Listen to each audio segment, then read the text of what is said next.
This is the third album from the legendary electronic group the Avalanches, who are responsible for two albums that I absolutely adore. The classic Since I Left You, which is an incredible display of musical craftsmanship, pulling off an incredible feat where they were able to make a full cohesive album out of like 3,000 or more samples or so. They then took a 16-year hiatus before returning with 2016's Wildflower, which was a vibrant, budding album with neo-psychedelia, electronic music, disco, which all culminated into a very ebullient experience for me. So with that in mind, you can bet your sweet cheeks I was really excited for this new one. Whereas the last two Avalanches records have been colorful and celebratory, We Will Always Love You takes a more melancholic and sentimental approach, something that is clearly visible with the album title, and especially the album cover. And it is clearly audible immediately as the record kicks off with Ghost Stories, a minute-long intro with a chillingly warm vocal bit that is used as the album's core mantra, its core theme. We are greeted with another kind of interlude in the form of Song for Barbara Payton, before moving on to the title track with Blood Orange, which is a tremendous track. Dev gives an ample performance and the children's choir sample is great. The Divine Chord with MGMT and Johnny Marr is a sweet and delightful trip-hop track that is encapsulated in this like wintry joy aesthetic that I really like. Following a fitting Solitary Ceremonies interlude, Interstellar Love with Leon Bridges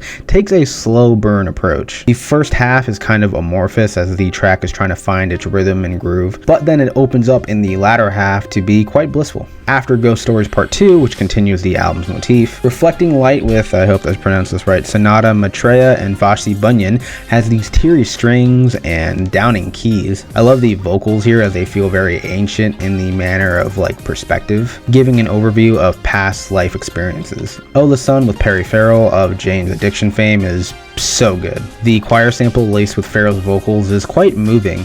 It exhibits this like uplifting aura about it that I really like. We Go On with Colabo and Mick Jones is like the expansion to Oh the Sun. I adore the direction this track goes in. I love the colorful funktronic instrumental, and the hook here is amazing. We go on hurting each other. Easily my favorite track here. It's so good. Wherever You Go, featuring Jamie XX, Nina Cherry, and Calypso, sports an interesting hypnotic turn for its first half, before transitioning into like a club disco vibe for its middle portion, before transitioning again into like a westernized rumba bit for its finish. Music Makes Me High is a future funk jam. The groove here is incredible. Take Care and You're Dreaming with Denzel Curry and Sampa the Great is a bop. The sage-like vocal sample here is pretty moving, not to mention Denzel and Sampa deliver fantastic verses as well. They supply the dynamic instrumental here with a lot of energy, and the send-off here is quite memorable as well. Gold Sky with Kurt Vile is a surprisingly endearing deep cut. Given that Vile is performing spoken word on this track, I didn't think it worked well on my first listen, but after subsequent listens it really grew on me. Kurt is reflecting on time's effect on his body and mentality, and the backing instrumentation and samples are gorgeously woven in with his vocals, giving his words a newfound gravitas to them. All Is Black with Pink Sifu is an interesting piano-led track. It emanates a wintry feel due to the cold and like sentient piano bits. Topped off with Sifu's elegant vocals,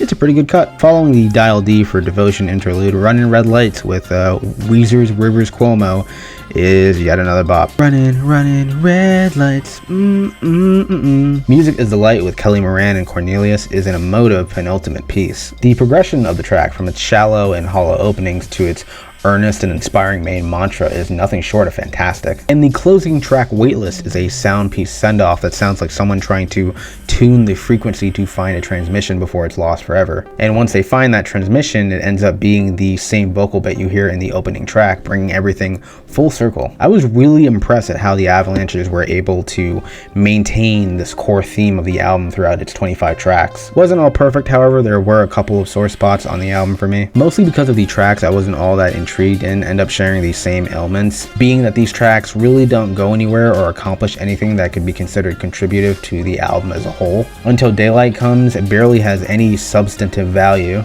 and the songs Overcome and Born to Lose are instrumental tracks that give off the impression that they're going to erupt into much grander territory, but they stay stuck in stasis throughout their duration, making them unmemorable. Overall, I think this is another great album from the Avalanches. The emotional resonance and potency weren't things I caught immediately immediately on my first listen, but as I listened to it more and more, the nuances and intricacies underneath the quality songs and ambitious concept, plus how everything came together thematically seamlessly, is admirable. Each time I have come back to this album, I always come away with a sense of conflicting yet appreciative emotions, making it one of the most standout musical experiences I have had all year, and I hope to hear more from this group. Those are my thoughts. What are yours? Let me know down below, and I will see you in the next video. I'd give it a